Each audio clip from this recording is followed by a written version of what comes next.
ओम शांति। स्वयं सर्वशक्तिवान ने इस धरा पर आकर अपना महान रुद्र गीता ज्ञान यज्ञ रचा है, जिसके द्वारा युग परिवर्तन होगा, जिसमें सभी के विकारों की आहुति पड़ जाएगी, जिसमें सभी के पाप और सभी पापी भी नष्ट हो जाएंगे। ऐसा महान यज्ञ जिसकी जिम्मेदारी स्वयं बाबा ने हम सभी के कंधों पर दी है, हमारा परम कर्तव्य है हम उसमें संपूर्ण सहयोग करें और उसको निर्विघ्न बनाने के लिए तैयार रहें। हमारा सहयोग बाबा के इस महान कार्य को संपन्न करता है। हम तन का भी सहयोग दें, धन का भी दें, अपनी योग्यताओं का भी दें, लेकिन विशेष रूप से अपनी वृत्तियों को शुद्ध करके अपनी प्योरिटी का, अपने योग बल का, अपने श्रेष्ठ वाइब्रेशंस का सहयोग इस यज्ञ को दें। ये हमारा बहुत बड़ा भाग्य है कि भगवान ने हमें अपने यज्ञ का कार्य दिया है, जिम्मेदारी दी है, हम पर विश्वास किया है। हम इस विश्वास पर खरे उतरें, लेकिन कुछ लोग स्वार्थवश भगवान के इस यज्ञ में भी विघ्न डालते हैं। वो कोई पद पाने के लिए विघ्न स्वरूप बनते हैं और वो समझते हैं हम तो बिल्कुल राइट हैं, हम तो ठीक कर रहे हैं, सत्ता हमारे हाथ में ही होनी चाहिए, हमको ही सब कुछ करना चाहिए, हम ही योग्य हैं। वो भूल जाते हैं कि इस यज्ञ को चलाने वाला कौन है। या नीचे वाले तो सब निमित्त मात्र हैं, बाकी किसी में कोई ताकत नहीं।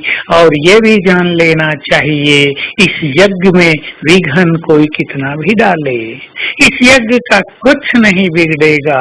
विघ्नकारी आत्माएं स्वयं ही जलकर नष्ट हो जाएंगी।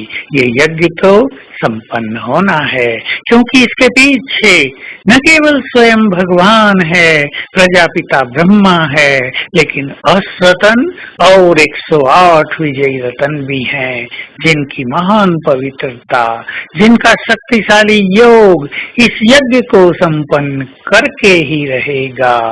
तो हम सभी सहयोगी बने, विरोधी नहीं। मैं इंचार्ज बनूं, इस संकल्प से यज्ञ में बाधा उत्पन्न न करें। तो आइए हम सभी इस महान कार्य को संपन्न करें और बाबा के दिल को जीत कर उससे अनेक वरदान प्राप्त करें।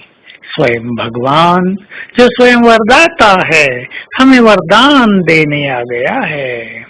उसका वरदानी हाथ हमारे सिर पर है।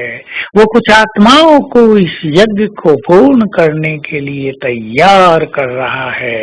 उसकी कार्य करने की विधि इस संसार में बहुत कम लोग जानते हैं। न जाने किस किस पर उसकी नजर है, न जाने किस किस को शक्तियां देकर वो अपने इस महान यज्ञ को निर्विघ्न करेगा और इसको संपूर्ण सफल करेगा।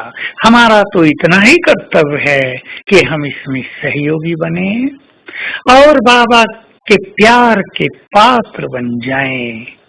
कितना अच्छा शुद्ध संकल्प होगा कि हम मन में ये संकल्प करें, ये बाबा का कार्य मुझे सफल करना है, इसमें मुझे कोई स्वार्थ नहीं रखना है।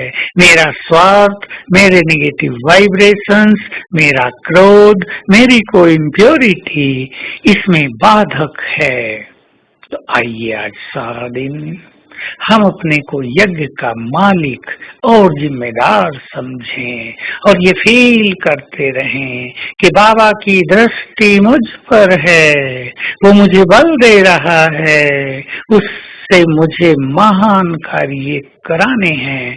कराने वाला भी वही, बल देने वाला भी वही, योग्यताएं भरने वाला भी वही। हम केवल अपने चित्त को तैयार करें उन महान कार्यों के लिए। तो आज सारा दिन इस गुड प्रैक्टिस में रहेंगे कि परम धाम से सर्व शक्तिवान की शक्तियां मुझ में समा रही हैं। उनकी संपूर्ण शक्तियां मेरे पास हैं। शक्तियों का एक पावरफुल फाउंटेन मुझ पर पड़ रहा है। मैं हूँ मास्टर सर्वशक्तिवान। परमात्म शक्तियां मेरे पास हैं। स्वयं सर्वशक्तिवान भी मेरे साथ है। ओम शांति।